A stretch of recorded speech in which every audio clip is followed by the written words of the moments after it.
America వెళ్ళాలి అనుకుంటున్నారా? అయితే ఈ వార్త చూడాల్సిందే. అమెరికా వెళ్ళాలనుకునే వారికి ఇది షాకింగ్ న్యూస్ అనే చెప్పాలి. ఎందుకంటే ఇకపై అమెరికా వీసా పౌరసత్వ విధానాలు మరింత కఠినంగా మారనున్నట్లు US citizenship and immigration services కొత్త డైరెక్టర్ జోసెఫ్ ఎడ్లో తాజా ఇంటర్వ్యూలో వెల్లడించారు. గతంలో అనుసరించిన విధానాలు చాలా తేలికగా ఉండేవని, అందువల్ల వ్యవస్థలో క్లిష్టత లోపించిందని ఆయన వ్యాఖ్యానించారు. పౌరసత్వ పరీక్షల్లో బట్టి పట్టి నేర్చుకుని సమాధానాలు ఇచ్చే ప్రశ్నల కన్నా అభ్యర్థి నిజంగా అమెరికా గురించి ఎంత అవగాహన కలిగి ఉన్నాడో తెలుసుకునేలా ప్రశ్నలు ఉండాలన్నారు. ఈ క్రమంలో పౌరసత్వ టెస్ట్ను తిరిగి రూపొందించాలన్న యోచనలో యుఎస్సిఐఎస్ లో సాగుతున్నట్లు తెలిసింది.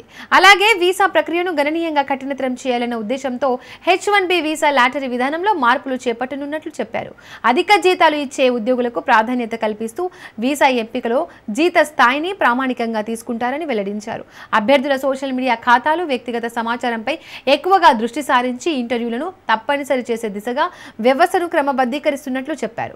వలస విధానాల విషయంలో గణనీయమైన మార్పులు రానున్నాయని, అర్హతలు కలిగిన వారు మాత్రమే అమెరికా పౌరసత్వం పొందేలా చర్యలు తీసుకుంటామని ఎడ్లో స్పష్టం చేశారు. కాగా డొనాల్డ్ ట్రంప్ అధ్యక్షుడిగా బాధ్యతలు చేపట్టిన నాటి నుండి వలసలపై కఠినంగా వ్యవహరిస్తున్న సంగతి తెలిసిందే.